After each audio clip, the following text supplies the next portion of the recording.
quick review on the use of the King Airway. This happens to be the LTSD, which is the version with the gastric access port, but the insertion and inflation, from a ventilatory standpoint, it's identical to the LTD. Kind of three things to remember.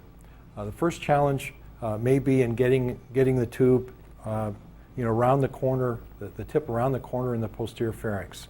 And because the tip is relatively straight, if you just try and go in, oftentimes the tongue falls back and wants to make the tip not want to go around the corner and go into the esophagus. So there's a couple of things, managing the tongue with your thumb or a tongue depressor or a standard laryngoscope blade, or actually even coming in from the side and then rotating the tip into position. But at any rate, the key is to get that tip around the corner and advance towards the esophagus. The second challenge is how do you make sure that the ventilatory openings are aligned appropriately with the airway inlet. We suggest, and this is the first step of this, to insert the product all the way because of the distensibility of the esophagus. This is typically possible, so you put the connector all the way to the teeth. Now that may be too deep in some individuals, but we suggest you start out in this position. Next, and we'll touch on the third element, and that's cuff inflation.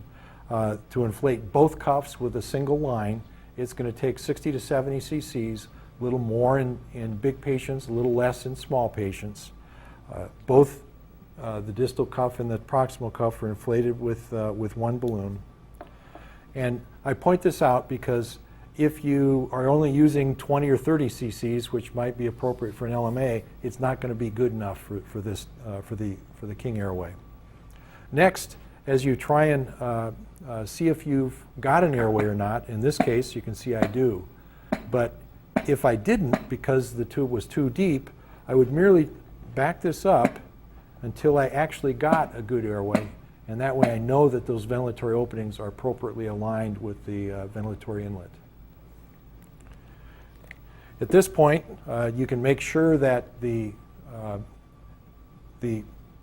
cuff inflation volume is matched to this particular patient by either using a pressure gauge or by inflating or deflating with the cuff until you get a just leak condition at the ventilatory pressure you're employing, and then just give a little bit more so that you make sure you have a seal.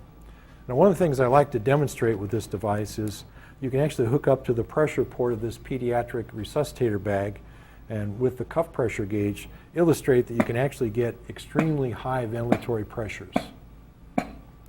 This is a fundamental feature associated with all the King Airways, that you get an extremely good ventilatory seal.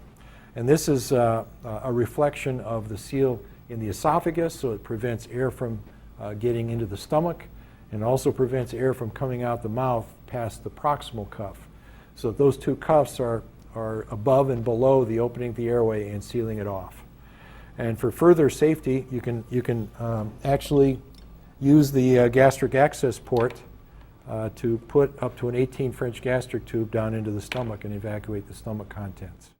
The gastric access port is on the back side, and so this illustrates how you're capturing on the fact that you're already in the esophagus with the tip here. Now the airway openings are here trapped between the cuffs. So this seals in the oropharynx above the airway opening. This seals in the upper esophagus, and so you prevent air from going into the stomach and you prevent air from coming out the mouth. And as further safety, you can decompress the stomach so that none of the stomach contents are likely to come up and cause a problem.